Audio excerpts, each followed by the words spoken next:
name's Kellen, and today I'm going to give you the 5 reasons why you should buy a 350Z.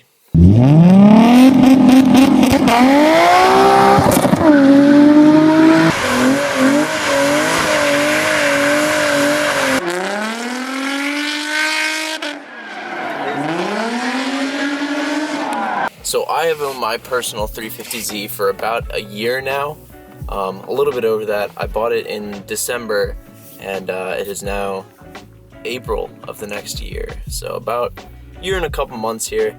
And today I'm going to discuss to you guys why I fell in love with this car over any other car, and why I think this should be your next car as a car enthusiast. Point number 1.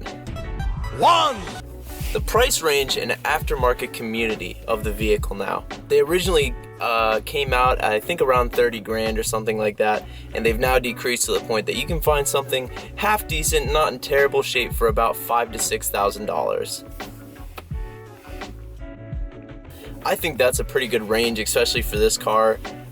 It is a little more difficult, at least where I am, to find the 6-speed manual transmission in them, but they are there, they're available. You might have to pay about $7,000 for one with the manual transmission that doesn't have over 150,000 miles, but I think even then you're getting a pretty good option. The VQ35 is not a terrible motor and should last you a good while. As far as the aftermarket community, if you're on Facebook like I am, you can go to the 350Z page, Rear Wheel Drive of Philly, anything like that will really help you out. All the guys in there will reply and talk to you about stuff, and if you're having trouble figuring something out mechanically, they usually jump in and help you out. Far be it from me to suggest this, because you know I would never use eBay, but if you did happen to choose eBay, just a simple search will yield whatever part you could ever dream of for your car, basically. From body kits to performance parts to nice wheels to tires, anything you want is basically on there for a pretty decent price range, and it's about the same price to build a 240 now. Point number 2, and this is something that I can't necessarily guarantee, but something that I've kept my eye on for a little while here. I've watched 350s decrease value in the last year or so, from somewhere in the 8 grand range to about where we are now in the 5 grand range. And I think it's about to plateau. I think they're kind of done decreasing, and they're going to sit evenly at about 5 grand. Well, that's great. It's a rear-wheel drive, pretty decent-looking coupe that gets about 300 horsepower and makes a really enjoyable driving experience. So I think it'll probably stop at around 5 grand now. This is definitely the best car I can think of for $5,000. 3 blind mice, 3 blind mice. Point number 3 is how the vehicle feels when you drive it, the actual driver experience of the vehicle. I tried to get some driving clips, which I'll show right now.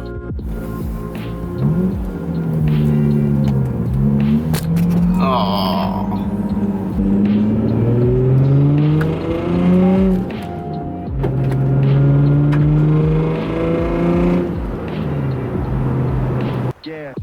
Yeah, it did not work out. I'm about average height, I'm about 5'10". As you can see, the cabin comes up to around my shoulder height, which is really enjoyable. I don't know why, but it's nice to not have a ton of your upper body exposed. You're just very laid low inside the cabin.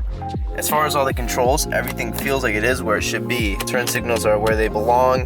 The wipers are great. The wipers are 3 setting, so it's only 1, 2, which is really, really nice. And then you can adjust it there. Rear wiper. It just feels like everything's laid out the way that a car should be laid out. Door handles are nice, non-intrusive. They'll never get in your way. They're really easy to operate. Everything just looks perfect. Like when you close all the doors and stuff, everything just looks nice. It's just a really hard car to beat. The next thing I'd like to point out is the way the motor sounds straight out of the factory. I wish I had clips of this, but even from the factory my exhaust popped, and that was awesome.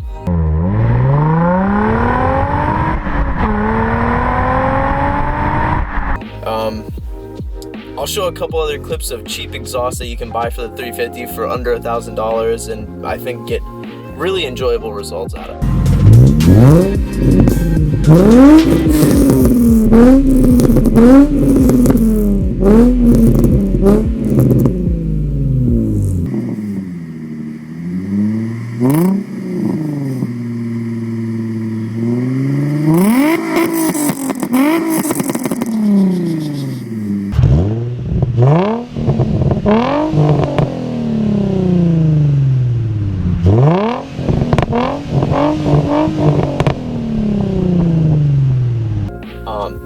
are cheap, headers are cheap. Building a 350 is cheap, fun, easy. There's a lot of resources for it.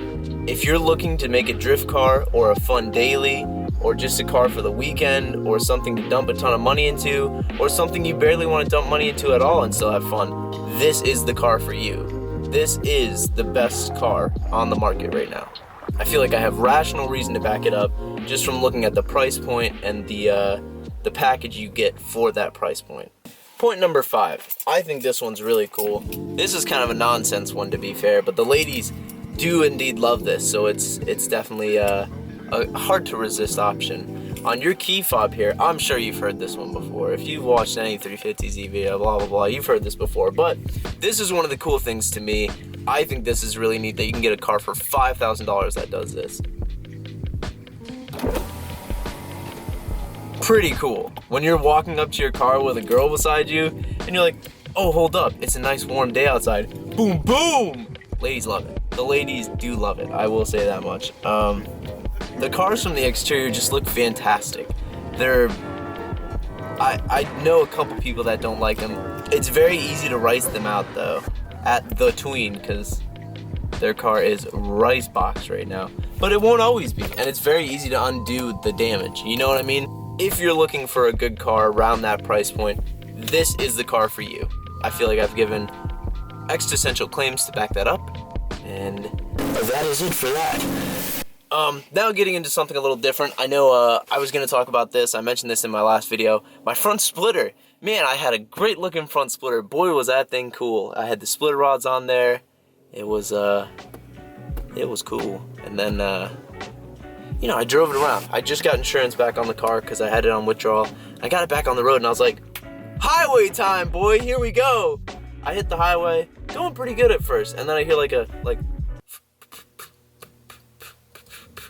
I was like, I wonder what that could be. That's a little bit of an odd sound, but whatever. And then it started getting louder and constant.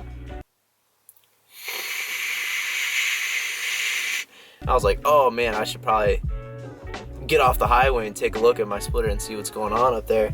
So what did I do? I kept driving. I didn't pull over on the shoulder. I went to the next exit, and I was like, where did my front splitter go?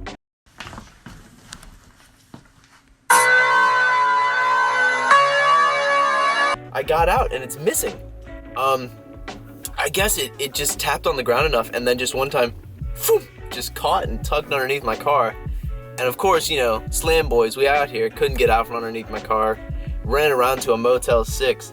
I went to a Motel 6 and I was like, hey, do you guys have 2x4s? They're like, oh no, sorry. I was like, no worries.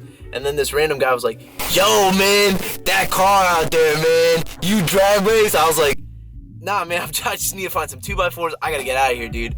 I was actually late for a date that day. You know what I'm saying? But I was like, yeah, I just gotta get some 2x4s. He was like, nah man, take me for a ride. I was like, listen buddy, I'll take you for a ride. There's a freaking thing stuck under my car right now, buddy. Leave me alone. I'm just trying to do my thing. He didn't leave me alone. He talked to me for like another 5 minutes, and I was like, that's great, I gotta go, man. And then I went to a gas station, and she looked at me like I had 6 heads when I asked if she had a 2x4. And she said, no, we don't have those here. We don't sell those. I was like, I know you don't sell them. Can you look in the back or something? She didn't help me. And then I went into a Midas, and you know, I strolled up in there. I was feeling pretty good. The door was open. I was the only person in the office. I was like, word. You know, this is a shop. They'll probably have some 2x4s. You know, cool. So I just calmly standing in there waiting, you know, ready. I'm ready to go. You know what I'm saying? I'm ready to get that splitter out from under there. I'm ready to hit the road. And I'm still standing there. And I was just waiting for probably 10 minutes. And then some guy comes up front. He was like, what's up, man? I was like, hey, I need some 2x4s. She was like, how'd you get in here? I said, what do you mean? I walked in the front door. He said, we're closed. I was like, the front door was open. What do you want? He helped me out. He got some 2x4s. They're actually still in the back there. I'll show you them. I'm not proud of this. Police, if you're listening, tune out now. But I took one of those little picket fence things or spot markers because I thought maybe I'd get that extra little Yeezy boost and help me out. And it did help me out. And I got the diffuser out. Well, I keep calling it a diffuser. It's a front splitter. But I got that out and hit the road, Jack. Hit the road, Jack. Don't you come back no more, no more, no more, no more. Don't you come back no more, no more, no more. I love the Tween, by the way. Shout out to the Tween. I think they're such cool guys. I think they're really doing something big out there, and I'm trying to catch up to them. I think they're awesome dudes. Shout out to all you guys. I really appreciate your channel. I really appreciate what you guys are trying to do for the car community, and I see it. And I'd love to make a video with you guys. Maybe this year at H2O or something, or sometime in Ocean City. That'd be sick. Also, shout out to my boy Kyle Murray.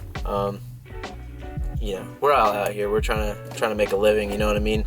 But I guess that's about it for today's video. Those are the 5 reasons you should buy a 350. That is the one reason why you should never put a huge front splitter with no good supports on it on your car. And yeah, that's about it, guys. We'll see you in the next one. Peace.